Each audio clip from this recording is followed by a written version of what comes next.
ఈరోజు పొదరిల్లు సీరియల్లో స్టోరీ విషయానికొస్తే మహాలక్ష్మి అయితే హాస్టల్కి అయితే వస్తుంది. పెద్దిని అయితే తోడు తీసుకొచ్చుకుంటుంది.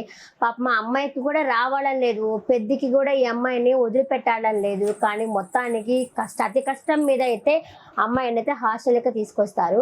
ఇంకా హాస్టల్ వార్డెన్ ఉండేసి సగం డబ్బులే కట్టావు, మిగతా సగం డబ్బులు కట్టు అనేసరికి అసలు అప్పుడు ఆ అమ్మాయితో పాటు ఫ్రెండ్ ఉంటుంది కదా, మంత్ ఎండ్లో ఇస్తానని చెప్పింది కదండి అనేసరికి పెద్ది ఉండేసి నేను ఇచ్చేస్తానులే, ఎంత ఇవ్వాలి అంటే 2500 ఇవ్వాలని చెప్పేసి వార్డెన్ చెప్తుంది. ఆ 2500 ఆవిడకైతే ఇచ్చేస్తాడు. ఇచ్చిన తర్వాత దానికి అడుగుతుంది అనమాట ఈ అమ్మాయి. మహాలక్ష్మి అడుగుతుంది, ఎందుకు పెద్ద మీరు ఇచ్చారు అంటే, ఎందుకు అన్నమాట ఇప్పుడు ఎందుకులే అమ్మా అని చెప్పేసి తను అంటాడు. ఇంకా వార్డెన్ ఉంది కదా, హాస్టల్ వార్డెన్, ఆ ముందు అడుగుతుంది ఇంతకు మీరు ఆమెకి ఏమవుతారు అని అడిగితే, పెంచుకుంటే తండ్రిని అవుతాను, రక్తం పంచుకుంటే అన్ననవుతాను, నేను ఇప్పుడు మామయ్యను పెద్దినో అవుతాను అని చెప్పి అనేసరికి ఆ అమ్మాయి ఉంది కదా, హాస్టల్లో అమ్మాయి ఉంది కదా, ఆ అమ్మాయి అనేసి గార్డెన్ అని అనుకోవచ్చు కదా అంటే, అవును గార్డెనే అవుతాను నేను అని, ఇప్పుడు పెద్దగానే ఉంటున్నాను అని చెప్పేసి సరే అమ్మ అని చెప్పి డబ్బులన్నీ ఇచ్చేసి అమ్మకి ఇలా తలూపేసి అయితే బయలుదేరేస్తూ ఉంటాడు. కానీ మహాలక్ష్మికి మాత్రము చాలా బాధగా ఉంటుంది. అక్కడే బాధగా ఉండి వెనకాల వచ్చేసి పెద్ది అని పిలుస్తుంది.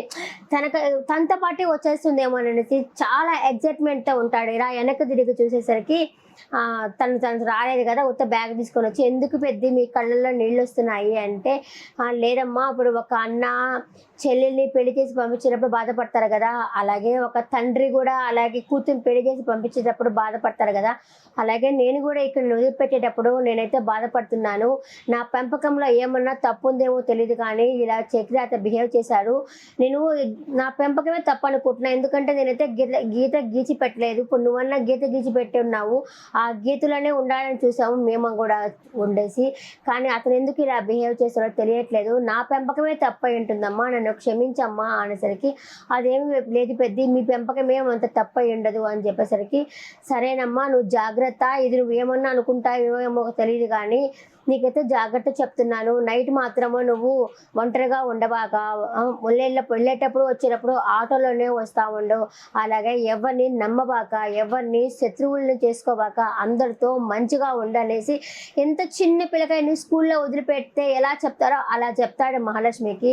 సరే అంటుంది, సరేనమ్మా నేను వెళ్ళొస్తాను, ఆ ఇల్లు మాత్రము నీ ఇల్లే, నువ్వు ఎప్పుడైనా రావచ్చు, ఎప్పుడైనా వెళ్ళొచ్చు, నీ సొంతమైన ఇల్లేనమ్మా అనేది అని చెప్పి చెప్తాడు. సరే పెద్ద అని చెప్పండి. తను కూడా చాలా బాధపడుతుంది, తనకు కూడా అక్కడ వెళ్ళాలనేది ఏమీ లేదు, కాకపోతే చక్కెర మీద కోపంతో అలా వెళ్ళింది అంతేగాని అలా కూడా ఏమీ లేదు. ఇక్కడ ఇంటి దగ్గర ఏమో కన్నా ఏమో కుమిలి కుమిలి ఏడుస్తూ ఉంటాడు, ఎందుకంటే చిన్నపిల్లలాగా చూసుకుంటున్నది కదా. ఇక కేశవ కూడా వచ్చేసి తను చేసిన పనులన్నీ తలుచుకుంటూ ఉంటాడు. చక్రి కూడా కుమిలిపోతున్నాడు, తనేమి అంత గొప్ప పని చేశాడని చెప్పట్లేదు, అతను కూడా కమిలిపోతున్నాడు. అతను కూడా ఏం చేశాడు, గబగబా బెడ్ దగ్గరకు వచ్చి ఇలా టచ్ కూడా చేయలేదు, మంచం దగ్గర కిందనే కూర్చొనే ఉన్నాడు కదా, అదే తను కూడా చెప్తాడు తర్వాత.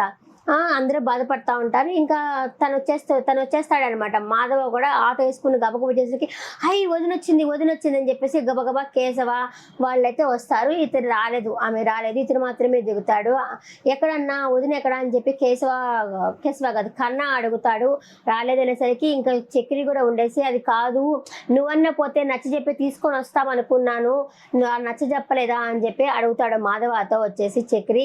ఏమని చెప్పేదిరా, నేను నువ్వు ఇంకెప్పుడు తాగవని చెప్పేదా, నేను ఇంకేం చెప్పేది, నేను నువ్వు చేసిన పనికే కదా అమ్మాయి అలా వెళ్ళిపోయిందంటే, ఎందుకు నన్ను ఏదో ఒక అత్యాచారం చేసినట్టు ఎందుకు నన్ను క్రియేట్ చేస్తున్నారు మీరు, నేనేం చేశాను, నా హద్దుల్లో నేను ఉన్నాను, నేను అప్పటి నుంచి ఇప్పుడు దాకా నేను హద్దుల్లోనే ఉన్నాను, వెళ్ళి ఆ మంచం దగ్గర కిందే కూర్చున్నాను కానీ అవి పైన కూడా నేను కనీసం టచ్ కూడా చేయలేదు, నేను నాకు తెలుసు, అది కూడా వచ్చేసి ఈ నాన్న వాళ్ళు చెప్పటం వల్ల ఇలా అయింది కానీ లేకపోతే నేను ఇట్లా చేసేవాడిని కాదు, అప్పటి నుంచి మహాలక్ష్మి వచ్చినప్పటి నుంచి నన్ను చూస్తున్నారు కదా, నేనేమన్నా ఇలా చేశానా అని చెప్పేసి చక్రి కూడా చాలా పడుతుంటాడు పాపము. ఆ అమ్మాయి బెడ్ దగ్గరకు వచ్చి కూడా కూర్చొని, అదేంటండి మీరు ఉండొచ్చు కదా, వెళ్ళిపోకపోతే ఇంకేదైనా పనిష్మెంట్ ఇచ్చి ఉండొచ్చు కదా, లేకపోతే నాకు చంపక మంచి కొట్టుండొచ్చు కదా, ఏదైనా చేసి ఉండొచ్చు కదా, ఎందుకు వెళ్ళిపోవాలి అనేసి తను బాధపడుతూ ఉంటాడు. ఇంకా కేసులో కూడా అంతా నీ వల్లే, నీకు సంస్కారం లేదు అన్నట్టు మాట్లాడుతూ ఉంటాడు.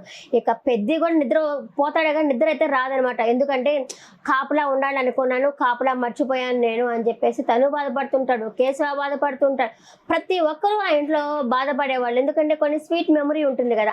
మన అనుకున్న వాళ్ళు వెళ్ళిపోతే చాలా బాధ అనేది ఉంటుంది. ఒక 2-3 రోజులు ఖచ్చితంగా గమనించి చూడండి. మన ఇంట్లోకి ఎవరైనా ఒక 2-3 రోజులు ఉండి 4వ రోజు వాళ్ళు ఊరికి పోతా ఉంటే ఖచ్చితంగా బాధ అనేది వేస్తుంది. మనకు కూడా వేస్తుంది. వెళ్ళాలి అనిపించదు కదా.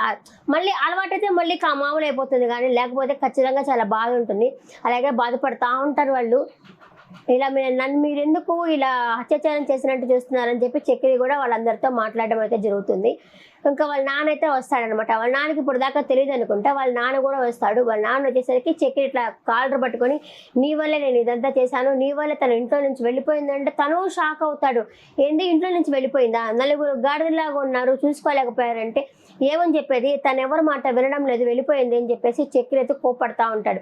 నేను చెప్పింది ఒకటి, నువ్వు చేసింది ఒకటి. నేను నీ పెళ్ళంలాగా నేను అర్థం చేసుకోవాలి అని చెప్పాను, కానీ వైఫ్ అండ్ హస్బెండ్గా ఉండమని చెప్పాను, కానీ నేను వెళ్ళి అమ్మాయి రూమ్లోకి ఎవరు మమ్మన్నాడు, పోయి తన్నించుకోమని చెప్పి ఎవరు తన్నించుకోమని చెప్పారు అని చెప్పేసి తను అడుగుతాడు. ఇది తాగేది అని చెప్పి తనైతే తిడతాడు.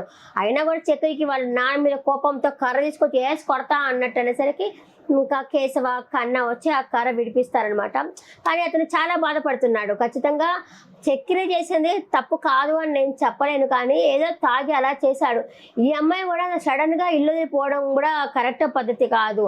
ఇంట్లో వాళ్ళు తప్పు చేస్తే వెళ్ళిపోవడమేనా, సరే చూసుకొని వాళ్ళని రంపించుకోవాలి, కానీ సరైన మార్గంలో పెట్టుకోవాలి, కానీ వెళ్ళిపోవడం వెనకాల ప్రతి ఒక్కరు బాధపడతానే ఉంటారు. ఆయన కూడా వచ్చేసి ఆ బీడీ తాగే దగ్గర నేను వస్తున్నాను అనేసరికి ఇట్లా బీడీ పడేయడం కానీ అంతా ఆ పెద్దాన్ని కూడా అంత తలుచుకుంటానే ఉంటాడు. ఇంకా మహాలక్ష్మి కూడా హాస్టల్ దగ్గరికి వెళ్తుందనే కానీ ఆ అమ్మాయికి కూడా మనశాంతి లేదు. కన్నతో ఉన్నది, చక్రిని తలుచుకోదు, కానీ కన్నతో ఉన్నది, కేశవాతో ఉన్నది, మాధవతో ఉన్నది, ఆ పెద్ద ఆయనతో ఉన్నది, మొత్తం తలుచుకుంటూ ఉంటుంది. ఆయన టీ-షర్ట్ వేసుకొని వచ్చింది అంతా మొత్తం తలుచుకొని చాలా బాధపడతా ఉంటుంది. ఇంకా అయితే మార్నింగ్ అయిపోతుంది. మార్నింగ్ అయిన తర్వాత వాళ్ళ రూమ్మేట్ అయితే లేచి ఉంటుంది. ఇంకా ఈ అమ్మాయి కూడా అయితే ఫ్రెష్ అవుతుంది. ఇంకా పెద్ద ఆయన అక్కడికి వస్తాడు. చక్రి వాళ్ళ నాన్న అమ్మాయి దగ్గరికి వచ్చేసి ఎక్కడ అని చెప్పి ఎత్తుకుంటా వచ్చేసరికి ఆ హాస్టల్ లోపలికి రానివ్వరు. అక్కడ సెక్యూరిటీ ఉండి ఎవరు లోపలికి పోవడానికి లేదని అమ్మాయి ఉంది అంటే, ఎవరు మీ అమ్మాయి అంటే మహాలక్ష్మి అనేసరికి ఆ అమ్మాయి అని చెప్పి అప్పటికే చూసి ఏం కావాలి ఎందుకు వచ్చారు అనేసరికి, లేదు ఆ ఇల్లేమో చాలా ఇదైపోయినది, నువ్వు రావాల్సిందే, ఇల్లు వాకిట్లో చిమ్మేవాళ్ళు లేరు, ముగ్గు పెట్టేవాళ్ళు లేరు, నేను బీడీ తాగితే అరిచేవాళ్ళు లేరు, కన్నాన్ని కర్ర తీసుకొని కొట్టేవాళ్ళు ఎవరు లేరు, ఇప్పుడు నీ హాస్టల్ బాగుంది, మొత్తము పెంకులు ఊడిపోయినా కూడా బాగానే ఉంది, మంచాలు కూడా బాగానే ఉండుంటాయి, కానీ నువ్వు తిట్టించుకోవడానికి ఇక్కడ ఎవరైనా ఉన్నారా, ఎవరు లేరు కదా, అక్కడైతే కన్నా ఉన్నాడు, నన్ను తిడుతుంటావు, అన్నీ చేస్తుంటావు కదా, అయినా కూడా నేను ఒక మాట చెప్పడానికి వచ్చాను అనేసరికి, చెప్పండి అని అంటుంది. ఏమీ లేదు, ఇదంతా నేను చక్రికి చెప్పింది నేనే, అది కూడా ఎందుకు చెప్పానంటే అర్థం చేసుకోవాలా అని చెప్పేసి చెప్పాను అని చెప్పేసరికి భలే కోపం వస్తుంది. వచ్చి తిట్టకుండా తిడుతుంది చూడు, అంతే. అక్కడి నుంచి సైకిల్ వేసుకొని తుర్రుమని పారిపోతాడు. అదే ఇంకా ఈరోజు జరిగిన ఎపిసోడ్. రేపటి ఎపిసోడ్లో ఏం జరుగుతుందంటే చక్రి ఆఫీస్ దగ్గరకైతే వస్తాడనమాట. ఆఫీస్ దగ్గరికి వస్తాడు, అలాగే ఇంటి హాస్టల్ దగ్గర కూడా వస్తాడు రేపటి ఎపిసోడ్లో. అంటే తొందరగా మహాలక్ష్మి ఇంటికి వచ్చేస్తుంది, మండే కల్లా వచ్చేస్తుందని నేను అనుకుంటున్నాను. ఎంతమంది మహాలక్ష్మి ఇంటికి రావాలని కోరుకుంటున్నారో కమెంట్ సెక్షన్లో కమెంట్ చేయండి. అలాగే ఈ రోజు ఎపిసోడ్ మీకు ఎలా అనిపించిందో కూడా కమెంట్ సెక్షన్లో కమెంట్ చేయండి. నెక్స్ట్ వీడియో మళ్ళీ కలుస్తాను. టాటా, బాయ్ బాయ్, నమస్తే.